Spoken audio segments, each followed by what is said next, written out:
Okay, so we talk about circuits a lot, and one of the things, a circuit element that is very common nowadays is this. It's an LED, and this is a light emitting diode. I don't know how much of you can see. Um, so let's just turn on one of these lights and then talk about it. So let me just. It turns out I'm going to start with this little button cell because it's easy, and I'll explain how it works. Now these have a short and a long length. The long side goes to the positive because it's a diode. So diodes really only allow current to go one way. So if I hook this to the positive and the negative with the short side, it lights up. See? Light, light, light. So that's pretty cool. Okay, but what if I want to connect this to this, a 9-volt battery? Oh, I didn't write on here. 9 volt. 9 volt. Well, it turns out if you do this, it'll break. Okay. So an LED, a yellow colored LED, needs a change in potential of 1.9 volts. And it can have a maximum current of 20 milliamps. Now, different LEDs are different. You have to look this stuff up. Okay. The voltage does depend on the color, but the maximum current is dependent on the actual LED. So that's something you have to look up. But let's say this is true for this LED. I want to hook it up. I'm going to need to use an extra resistor in order to make sure that the current doesn't go over 20 milliamps. So here's my basic circuit. I have a battery, and then it's actually connected. And then I'm going to use a resistor, and then it's going to go to the LED. And I want to calculate what that resistance should be. So the first thing is to do is to use the loop rule. So the loop rule says delta V around the loop is equal to 0 volts.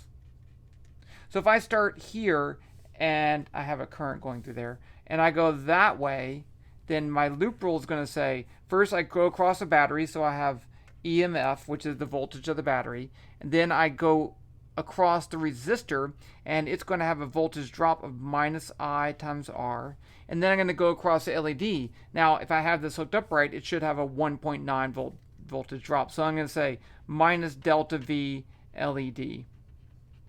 That's a D equals 0.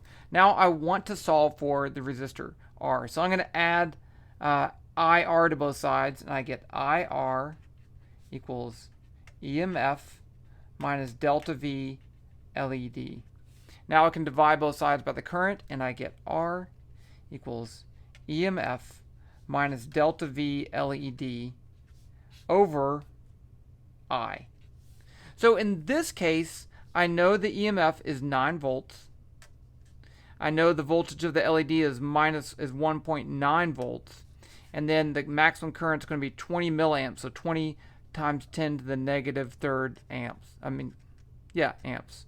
If I do that, I get a resistance of 355 ohms. So if I put a 355 ohm in series with that battery, it should work. Now, here I have I think these are 130 ohm resistors, so this is going to be 160 ohms. So this should work. And I just connect them together with these things because I was super lazy. So let's light this up. So this is the positive side of a 9-volt battery, and this is the negative side. So I'm going to take this, and let's connect the negative side to the resistor. It actually doesn't matter the order. And then I'm going to connect this to the negative side of the LED. So that's going to be my short side. Now I can just touch it to the positive side and we should get it to light up. I think it should work. So that is lighting up. It worked. Okay. Now again, I don't actually know the maximum current. It's not super bright. I suspect that you could put a lower resistor in here and get a higher current. But that's how you would calculate this problem. Okay. I'm going to do a couple more things. Let's see if I look at this. This is a CR2032 battery. And it's a 3-volt battery. And so if I use this without a resistor, It works. And this needs 1.9 volts across it. So how come this works, but that doesn't work? And the answer is that this has a very high internal resistance. So with the internal resistance, and see my last video, when I connect this up, there is a resistor already in there, essentially. So this cannot produce a current higher than what's rated for this, and so it doesn't blow out.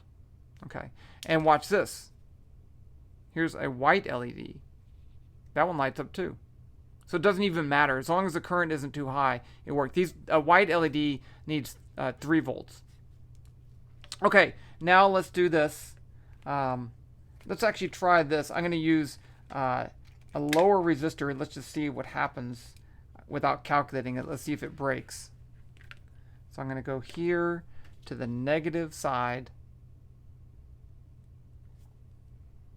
And then I'm going to touch this to the positive side. Okay, so it still works. So I can actually have a higher current greater than 20 milliamps. Well, let's go with 1 resistor.